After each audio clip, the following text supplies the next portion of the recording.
Hello students, now we will start with the chapter Force and Laws of Motion of class 9. तो अब जो हमारा chapter का नाम है क्या है, force and laws of motion. तो सबसे पहले चीज क्या आती है, फोर्स। फोर्स बेसिकली फोर्स क्या होता है, जो अभी तक हमने पढ़ा है push and pull on any object. जब पुश या पुल किसी ऑब्जेक्ट पे लगता है उसे हम क्या बोलते हैं, फोर्स बोलते हैं। दैट इज पुश और पुल। जब भी किसी के ऊपर पुश या पुल लगता है तो उसे हम क्या बोलते हैं, फोर्स। ठीक, तो बेसिकली जब फोर्स लगता है तब क्या होता है, ठीक है। तो a force is said to be applied, a force is said to be applied on an object if its state of motion changes। किसी भी बॉडी पे हम क्या कहते हैं, फोर्स कब लगा है, जब उसका स्टेट ऑफ मोशन क्या होता है, चेंज होता है। स्टेट ऑफ मोशन कैसे चेंज होता है, जैसे कि अगर ऑब्जेक्ट रेस्ट पे है, ऑब्जेक्ट क्या है, रेस्ट पे है, वो किस में आ गया, मोशन में आ गया। रेस्ट से आप किस में ले आए, मोशन में ले आए, तो फोर्स लगा है। या फिर आप मोशन से रेस्ट में आ गया तो भी आपका फोर्स लगा है। अच्छा, थर्ड केस, यूनिफॉर्म मोशन से नॉन यूनिफॉर्म मोशन में आ गया। आपने यूनिफॉर्म मोशन से नॉन यूनिफॉर्म मोशन में उसको ला रहे हैं तो भी उसके ऊपर फोर्स लगा। और अगर डायरेक्शन और magnitude of velocity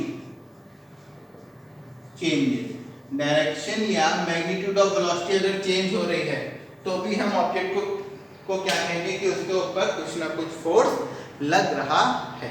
for example, कोई आपका ऑब्जेक्ट है, जैसे कि एक बॉल है, ठीक है, एक बॉल आपकी रेस्ट पे रखी हुई है, इसको आपने किक कर दिया। तो जब आपने किक किया तो वो किस में आ गई, मोशन में आ गई। तो अब एक प्लेयर ए ने, सपोज ये है, ये एक बॉल है, अभी ये किस पे, रेस्ट पे है। प्लेयर ए ने इसको क्या किया, किक किया। प्लेयर ए ने इसको क्या किया, किक किया, तो इसने कुछ फोर्स लगाया, ठीक।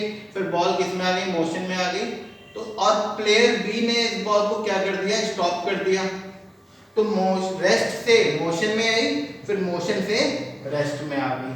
तो ये आपका क्या हो गया, दोनों ही कंडीशन में ए ने भी फोर्स लगाया और बी ने भी फोर्स लगाया। ए ने जो फोर्स लगाया उसको, उसने क्या किया, बॉल को रेस्ट से मोशन में लेके आया, और बी ने जो फोर्स लगाया वो मोशन से रेस्ट में लेके आया। ये एक कंडीशन हो गई। सेकंड कंडीशन क्या हुई कि इसने फोर्स लगाया, ए ने, ठीक है, ए ने फोर्स लगाया, बॉल मूव कर रही है, बी ने इसको रोका नहीं। वैसे पहले बॉल ऐसे जा रही थी, बी ने बॉल की डायरेक्शन ऐसे कर दी, बस, ठीक है। तो यहाँ भी उसने क्या लगाया, फोर्स लगाया, ठीक है। यहाँ पे बस उसने क्या किया, मोशन की डायरेक्शन को चेंज कर दिया, तो भी आपका क्या लग रहा है, फोर्स लग रहा है, ठीक है। एक कंडीशन ये हो गई। एक क्या हो गई कंडीशन, कोई भी आपका ऑब्जेक्ट है, सपोज 10 मीटर पर सेकंड से मूव कर रहा है। किससे मूव कर रहा है, ये आपका एक ऑब्जेक्ट है, ये मूव कर रहा है किससे, 10 मीटर पर सेकंड से। मतलब इसकी वेलोसिटी क्या है, कांस्टेंट वेलोसिटी है। कैसी वेलोसिटी है, कांस्टेंट वेलोसिटी, वो चेंज नहीं हो रही है। मतलब ये किसमें है, अभी यूनिफॉर्म मोशन में है। किसमें है, यूनिफॉर्म मोशन में है, ठीक। अब यहाँ जब आपको ऑब्जेक्ट यहाँ पहुंचा, ठीक है, तो अब आपने इसकी वेलोसिटी की या तो डायरेक्शन चेंज कर दी, या तो आपने इसका डायरेक्शन चेंज कर दिया और मैग्नीट्यूड चेंज कर दिया। क्या कर दिया, मैग्नीट्यूड चेंज कर दिया, या फिर दोनों ही बदल दिए, ठीक है। तो आपने क्या लगा दिया, इसका मतलब फोर्स लगा दिया। जब तक कि यूनिफॉर्म मोशन में है तब तक उसके ऊपर कोई फोर्स नहीं लग रहा था। जब तक यूनिफॉर्म मोशन में है तब तक कोई फोर्स नहीं है। जैसे ही यहाँ पे आपने सपोज इसकी वेलोसिटी 10 से 20 कर दी, या फिर 10 से 5 कर दी, तो इसके ऊपर यहाँ पे इस पॉइंट पे आपने फोर्स लगाया। तो जब भी आप स्टेट ऑफ मोशन को चेंज करते हैं, that is state of uniform motion से वो नॉन यूनिफॉर्म मोशन में आया, तो आपका फोर्स लगा। या फिर आपने डायरेक्शन और मैग्नीट्यूड चेंज किया वेलोसिटी का, ठीक है, या तो केवल डायरेक्शन चेंज किया या केवल मैग्नीट्यूड चेंज किया या फिर दोनों ही चीजें अगर आपने चेंज कर दी, तो हमारा क्या लगता है, फोर्स लगता है, ऑब्जेक्ट के ऊपर फोर्स लगता है। तो बेसिकली फोर्स में जब हम क्या बोलते हैं, तो क्या, when the state of motion of object changes, when the state of motion of object changes, तो object is said to be under some force, उसके ऊपर कुछ ना कुछ फोर्स लगा है। अब जैसे कि शेप, फोर्स लगाने से किसी भी ऑब्जेक्ट का शेप भी चेंज हो जाता है ना।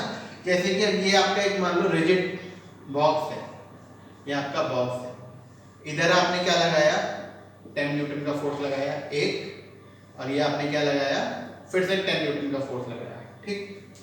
यहाँ पे एक और बॉक्स है, ठीक है, आपने इसमें ऐसे करके कितना लगाया, 10 न्यूटन का फोर्स लगाया, ऐसे करके कितना लगाया, 10 न्यूटन का फोर्स लगाया। फिर एक और बॉक्स है, इसमें यहाँ पे आपने क्या लगाया, 10 न्यूटन का फोर्स लगाया ऐसे, और ऐसे कितना लगाया, 5 न्यूटन का फोर्स लगाया, ठीक। तो 3 कंडीशंस है हमारे, 3 कंडीशंस हम लेके चल रहे हैं, ठीक है।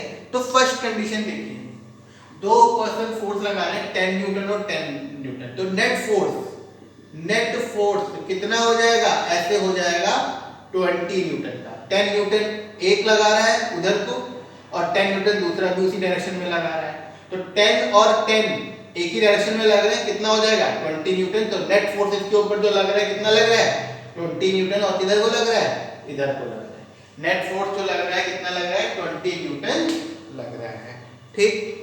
अच्छा, सेकंड केस अब आप देखिए, जब हम सेकंड केस देखेंगे तो देखिए एक फोर्स ऐसे लग रहा है 10 न्यूटन का, और एक फोर्स ऐसे लग रहा है 10 न्यूटन का, तो नेट फोर्स इसके ऊपर क्या हो गया, जीरो। नेट फोर्स इसके ऊपर क्या हो गया, जीरो। इस केस में नेट फोर्स क्या हो गया, जीरो। मतलब कि जो सेकंड केस है उसमें ऑब्जेक्ट के ऊपर कोई भी फोर्स नहीं लग रहा है, नहीं लग रहा है। अच्छा, यहाँ पे 10 न्यूटन ऐसे लग रहा है, 5 न्यूटन ऐसे लग रहा है, दोनों अपोजिट यहाँ पे भी है, यहाँ पे भी, तो यहाँ पे क्या हो जाएगा, नेट फोर्स ऐसे हो जाएगा, दैट इज 10 माइनस 5, कितना हो जाएगा आपका, 5 न्यूटन का फोर्स उधर को लग रहा है, ठीक है। तो ये वाली जो कंडीशन है, ये कौन सी कंडीशन हो गई, बैलेंस्ड फोर्स। कौन सा फोर्स है ये, बैलेंस्ड फोर्स, ठीक है। और ये जो दोनों है ये अनबैलेंस्ड फोर्स है। कैसे फोर्स है, अनबैलेंस्ड फोर्स। तो अनबैलेंस्ड फोर्स कब होता है, जब कुछ ना कुछ नेट फोर्स लग रहा होता है।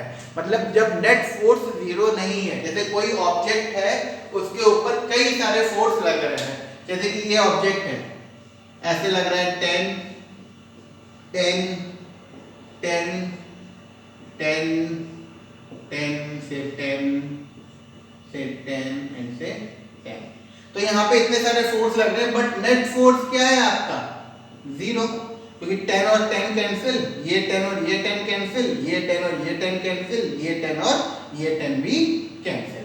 तो ये क्या हो गया, बैलेंस फोर्स का एग्जांपल हो गया। जब net force acting on an object क्या हो रहा है, जीरो। मतलब कि जितने भी फोर्स हैं सबका रिजल्ट क्या आ रहा है, जीरो आ रहा है, तो वो कंडीशन क्या होती है हमारी, बैलेंस्ड फोर्स की कंडीशन होती है, ठीक है। तो उसमें ऑब्जेक्ट के ऊपर कोई फोर्स नहीं लग रहा है एक्चुअली में, ठीक है। अच्छा, ये दोनों कंडीशन है, यहाँ पे नेट फोर्स जीरो नहीं आ रहा है, तो ये क्या है आपका अनबैलेंस्ड फोर्स है। तो जब इक्वल एंड ऑपोजिट फोर्स लगते हैं किसी ऑब्जेक्ट पे, pair of equal and opposite force लगते हैं, तो वो बैलेंस्ड फोर्स होता है, वो हमारा क्या होता है, बैलेंस्ड फोर्स होता है, ठीक है। अच्छा, अब क्या होता है कि अगर हमने क्या पढ़ा, अगर किसी भी ऑब्जेक्ट, क्या कोई भी ऑब्जेक्ट अगर यूनिफॉर्म मोशन में है, क्या, if an object is in uniform motion, if an object is in uniform motion and net force acting on it is zero. If object is in uniform motion and net force acting on it is zero, तो हम क्या कहेंगे? This means object will remain in uniform motion. इसका मतलब जो हमारा object है वो यूनिफॉर्म मोशन में रहेगा. इसका मतलब जो ऑब्जेक्ट है वो यूनिफॉर्म मोशन में रहेगा. ठीक है? क्यों? अगर आपका ऑब्जेक्ट यूनिफॉर्म मोशन में है और नेट फोर्स उसके ऊपर जीरो है तो उसका स्टेट ऑफ मोशन क्या है? स्टेट ऑफ मोशन क्या है? यूनिफॉर्म. तो वो यूनिफॉर्म मोशन में ही रहेगा. मतलब कि क्या? A is equal to zero. अब यूनिफॉर्म मोशन का मतलब क्या है?